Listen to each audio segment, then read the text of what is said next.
A very warm welcome to my class 6 students. In my previous video, I had taken very important topic, that is tenses. So continuation of tenses in my part 2 video also. As you know, my dear children, tenses plays a very important role. It denotes when the time or action takes place, sometimes in the past, in the present, or sometimes in the future. So in my previous video, I had explained you the simple present tense, simple past tense, and also their negative and interrogative forms. So today I am going to explain the next type of tense, that is simple future tense. So simple future tense indicates an action that will take place after the present time and that has no real connection with the present time. So let's begin the topic.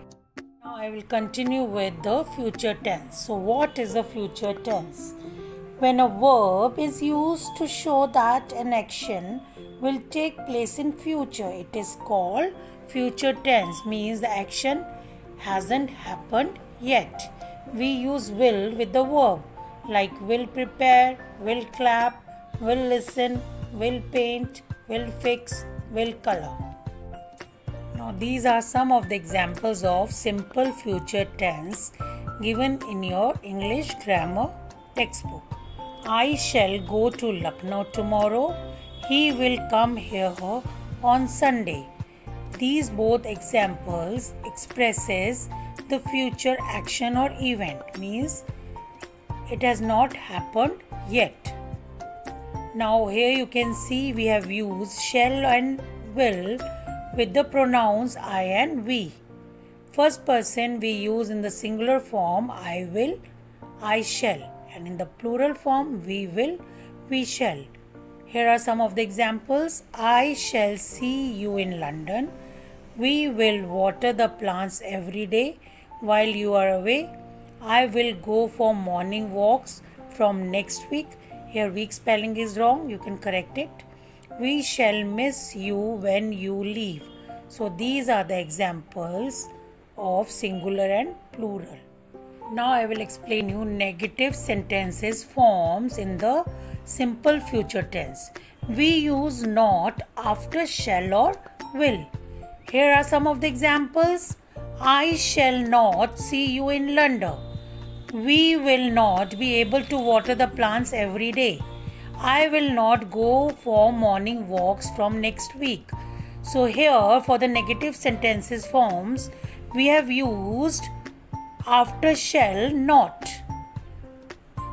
Now for the interrogative sentences in the simple future tense, this is the rule for this: will or shall plus subject plus root verb, that is the first form of the verb, plus question mark.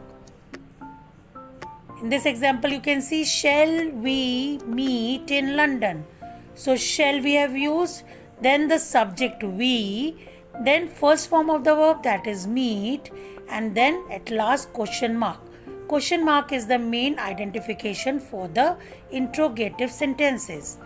Next one, will I be able to go for morning walks from next week? Shall I take your dog for a walk? Same in these examples also. Use of will and shall plus subject plus first form of the verb plus question mark. So these formula we have to remember for making interrogative sentences in the future tense. Now this thing you have to note down, that with the second and third person, he, she, it, they, we have to use the future tense in the following way. Like in the second person, in the singular form we will use you will, and the plural form also you will.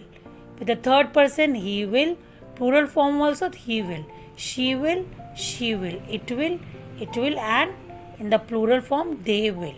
So this thing, both things you have to note down for the simple future tense.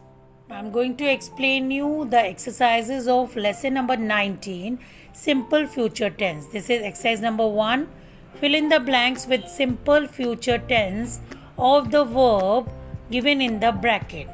So you have to remember the first person, second person and third persons, what I have told you. Here the word is given, means verb is given, meet. So with the I, we will use will.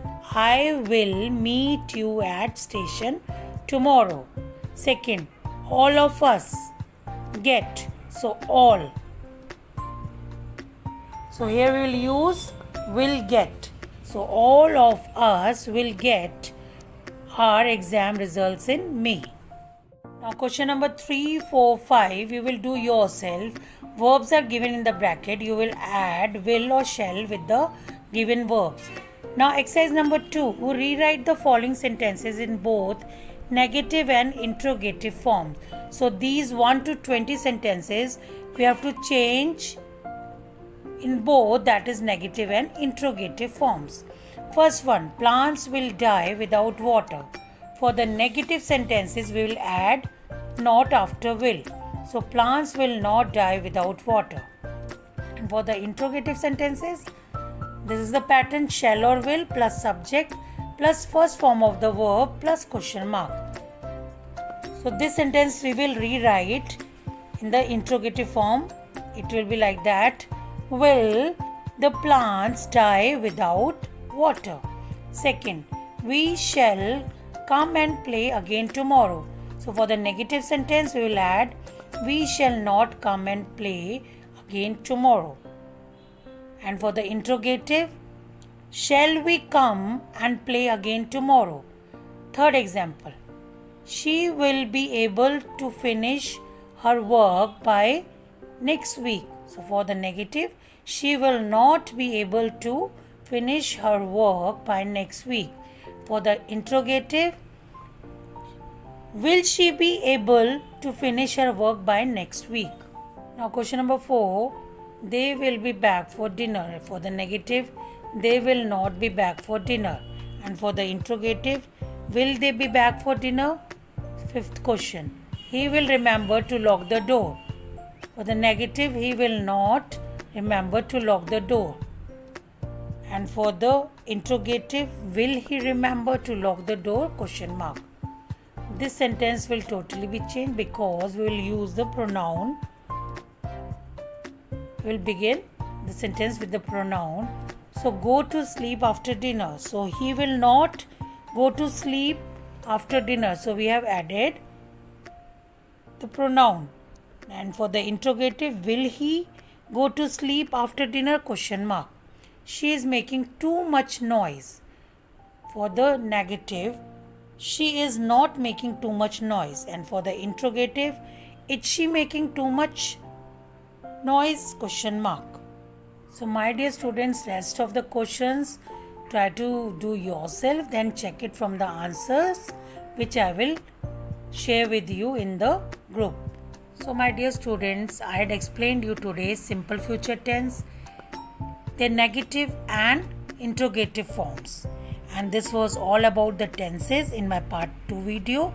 I hope all the tenses lecture is clear to you. Please my dear students, go through my video of tenses again and again so that your concept will be clear. Now in my part 3 video, I am going to explain you the tenses charts with the example, and you will also frame your own sentences so that the concept will be clear to you. So thanks a lot and God bless you all.